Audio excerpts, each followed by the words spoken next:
Donald Trump's running again. How about that, Abdul? Something to talk about for the next little while. Among other things, with our political insiders, Republican Jim Merritt, Democrat Brian Gaddie, and the aforementioned Mr. Shabazz from IndyPolitics.org joining us. Let's dive right into it. The announcement we were told was coming on election night, 1 week from election night, did come this past Tuesday with the former president, who is under multiple investigations, still could be charged with something between now and whenever. We have no idea, but he's running again. Jim Merritt, a lot of Republicans are not happy, but you got a significant portion of your caucus, I imagine, that are right in line with the former president getting back in the race for 2024. It's so quiet.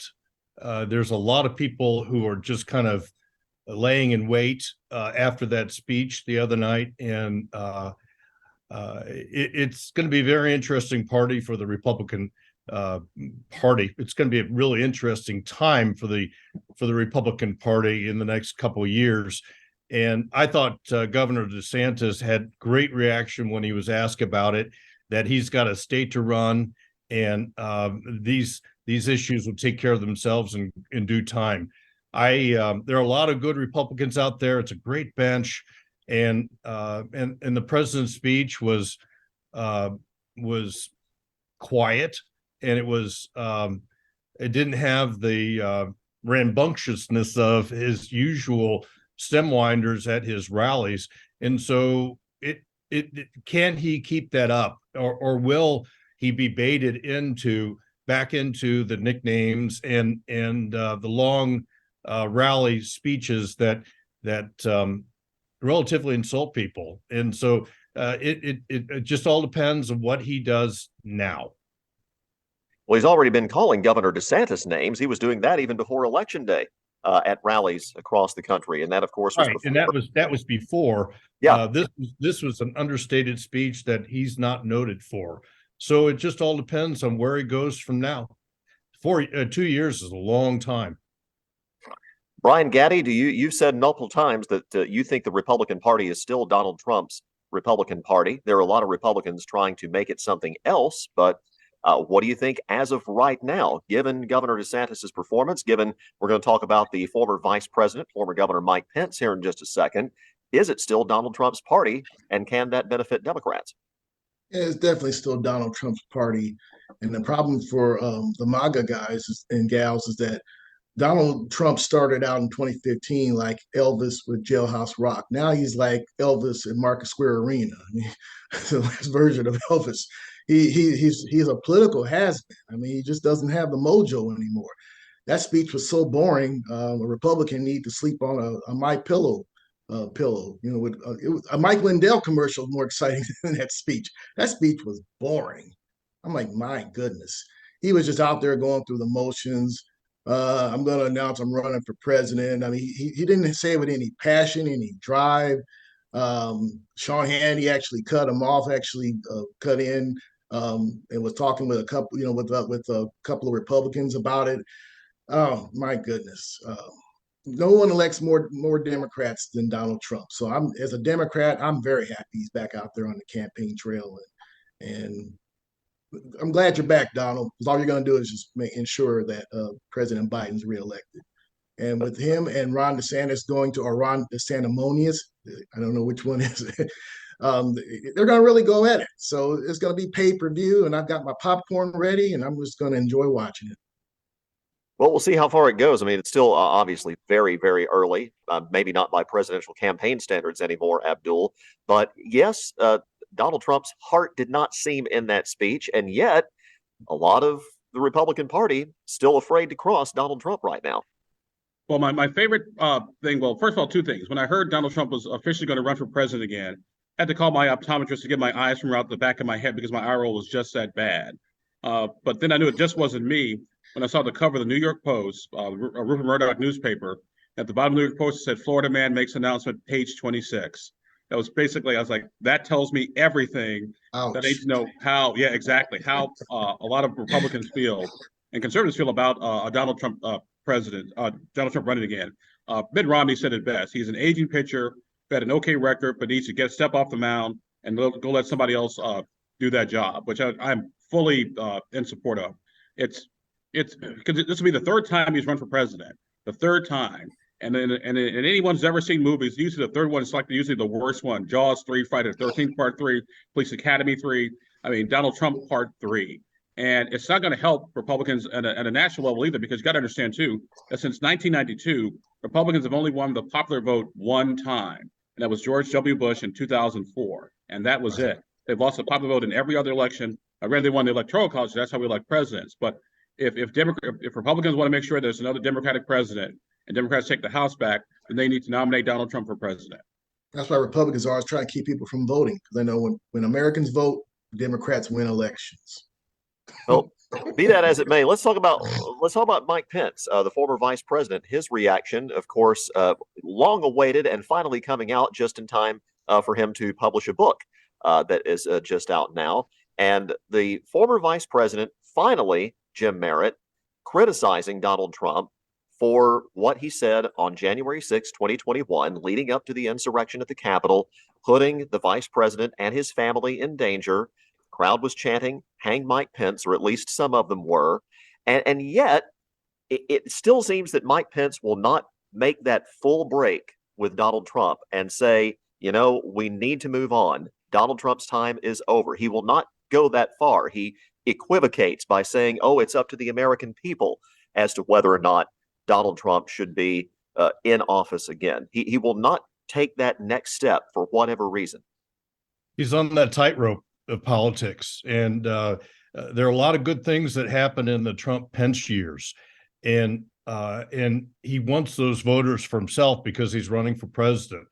And I've known the fellow since college, and Mike is a doer. Mike is somebody that is deeply conservative and religious, and he's not in the realm of insulting people, and all the way to Trump, who didn't help him on that awful, horrific day. And I think the vice president has what is he going to do now? He went through the car wash of all the battery of all the interviews nationally. Everybody knows how he feels about things. They ask him good questions about Ukraine, and he answered them. Vice President Pence isn't one of those folks that would be so seriously wounding to another person. And so it all depends on what Mike does now. How does he stay relevant? We know he wants to run and will run for president, and how he gets that conservative right behind him, because there's a lot of good Republicans, a lot of productive, a lot of serious Republicans that want to run for president. And how does Mike set himself aside going forward?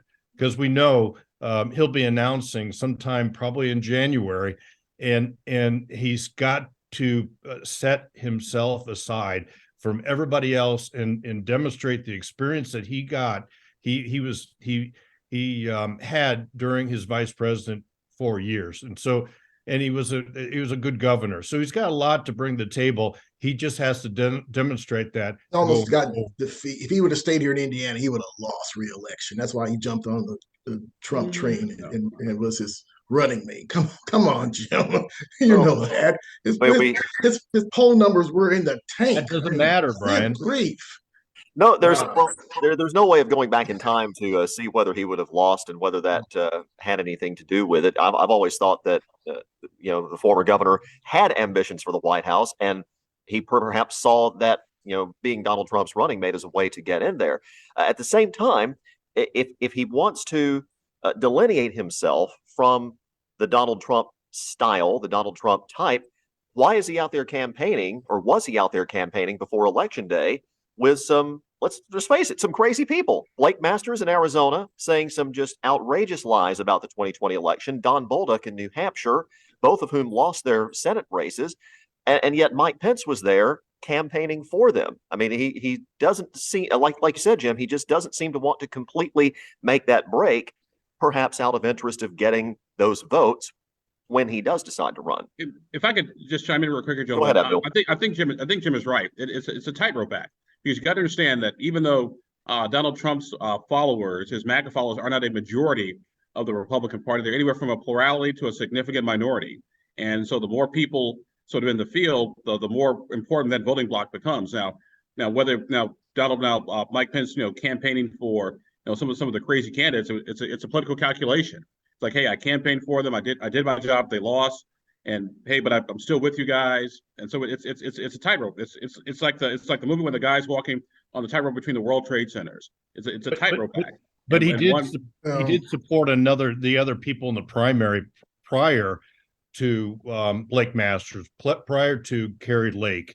If you recall, he and Trump kind of stared each other down, opposing candidates in the various primaries around the country. So he did break with Trump in that regard. There was a governor candidate running for the Republican nomination in the state of Arizona that should have won, that probably would be governor right now in Arizona, and Pence supported her. However, Kerry Lake wins the primary, and then he goes. That just goes to show you it's Trump's party. I mean, you're just making my case, Jim. And if I could interject here as the one Democrat on this panel, Mike Pence did support Diego Morales, and Diego Morales did win. But Diego Morales has such a checkered, sleazy past and present. If I were him, I would have my resignation speech drafted, because at some point he's going to do something sleazy and have to resign. So I would say regarding Mike Pence, it's an uphill climb for him against Donald Trump. There's no doubt about it. This is still Trump's party. Mike Pence can get out there and run. He's got probably a 7% locked in. But in the end, it's going to be, without a doubt, Ron DeSantis, or Ron DeSanctimonious, as Trump calls him, and Donald Trump. I mean, it's going to be the Ali Frazier of politics. I mean, that's who it's going to be, those two. And whichever one emerges, Joe Biden will crush either one of them, and he will be reelected as president of the United States. No doubt about it. Well, I think it's a little bit premature to say who the Republican nominee is going to be, or heck, or even the Democratic nominee. You really. It's going to be Joe Biden. Yeah. It's not premature. Come on. Yeah, right? No. I said the Republican nominee, number one. Number two, we still don't know if Joe Biden's going to run again, because Joe Biden will run again. Joe Biden is 80 years old. Joe Biden is a very young 80 years old, and he will run again, and he will be reelected. Since World War II, majority of our presidents are reelected. So the Republicans have an uphill fight to try to defeat President Biden. Very quickly, before we run out of time, let's bring it back home to Indianapolis. Mayor Joe Hogsett announcing his intention to run for a third and what he seemed to describe as a final term as mayor of Indianapolis. His announcement coming after the announcement of State Representative Robin Shackelford, who decided that she wanted to get into the race regardless of what Mayor Hogsett was going to do. Her announcement coming just after Election Day.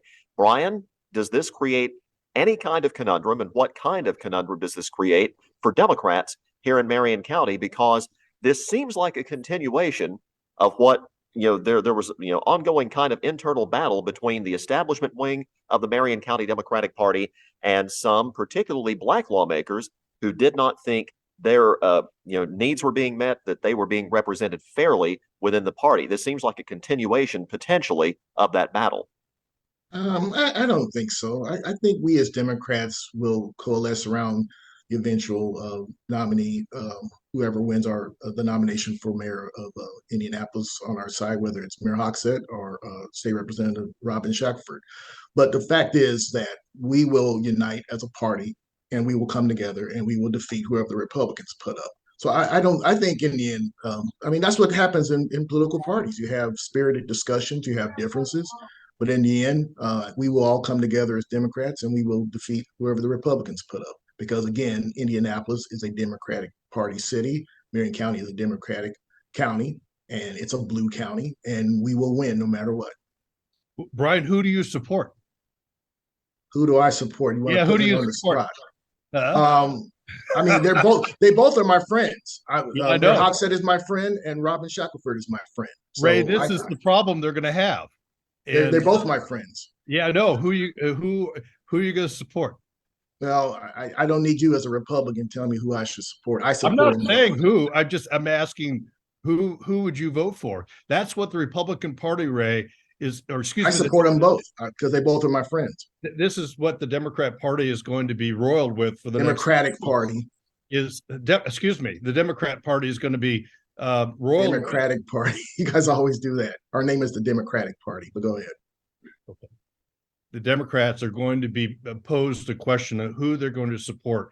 A Democrat mayor who's been there for 2 terms that wants a third, but says it's his last. When you're running for office, if you give any kind of end to your career, you immediately become a lame duck. And so the Democrat Party is going to have a united front. And right now, if you look at all the squabbles they've had for the last 5 or 6 years, it's going to be very difficult coming to an agreement who is going to lead their party in the future. And I'm gonna enjoy watching them. Squabbles. How do you say that when we're dominating Marion County politics? I mean, but the Democratic Party is dominating Marion County politics. But if you go back to slating and the whole primary, you had four black women who ran against the slate, or not slated candidates, all beat the slate. And one of the woman who ran for Center Township Constable, one of the lowest down the ballot seats you can also get, actually beat Andre Carson's cousin. And so that is why I think Joe's got some issues. And also when we polled this past summer, only a third of Marion County voters thought Joe should run for a 3rd term, and only half of Democrats did. So Joe's got some vulnerabilities. Now, on the flip side of that, Joe's also got $3 million in the bank, which doesn't hurt. But Joe also has some soft approval ratings, and this is almost sort of a repeat of 2007 between Bart Peterson and Greg Ballard. That's true. And again, Mayor Hogsett, it would seem, at least anecdotally, I don't know if we have polling on this, he's got some issues with particularly younger black voters. And as we all know, black voters make up a large part, the overwhelming part of the Democratic electorate, I think, in Marion County. Very quickly, Jim, how does this, if at all, benefit Republicans? Because, I mean, Republicans certainly weren't able to take advantage of this in the prosecutor's race this year. I don't know how it benefits the Republican Party. I think it's one of those sit back and have a popcorn moment where you just sit back and watch. The Republican Party has a large project of rebuilding itself in Marion County. We saw on Election Day where violent crime is incredibly is just consumed in Marion County, and a Democrat prosecutor incumbent wins re-election. And so Republicans have a lot to consider who the mayor candidate's going to be, and it's going to have to be somebody that can reach across party sides, libertarians and independents and Democrats. And who is that Republican? Do they even exist? Well, your party is so dominated by MAGA. I don't even know if that person even exists. You have to I think that a science lab or something. I think that individual exists. They just got to put all their ducks in a row. Yeah, I think an organized effort. All your ducks will be in a row and quacking, you still lose. This is our county, and we're not giving up to the Republicans. So we will hold the mayor's office, we Democrats. We'll see how that holds up in May, or between now and May, and just how nasty, if at all nasty, that mayoral race gets on the Democratic side. Our political insiders, as always, a pleasure to have them. Abdul-Hakim Shabazz, Brian Gaddie, Jim Merritt. Thanks, gentlemen. Thank you, Ray. Hey, by the way, gentlemen, all you guys have a good Thanksgiving weekend. Also next week. Happy Thanksgiving. You as well.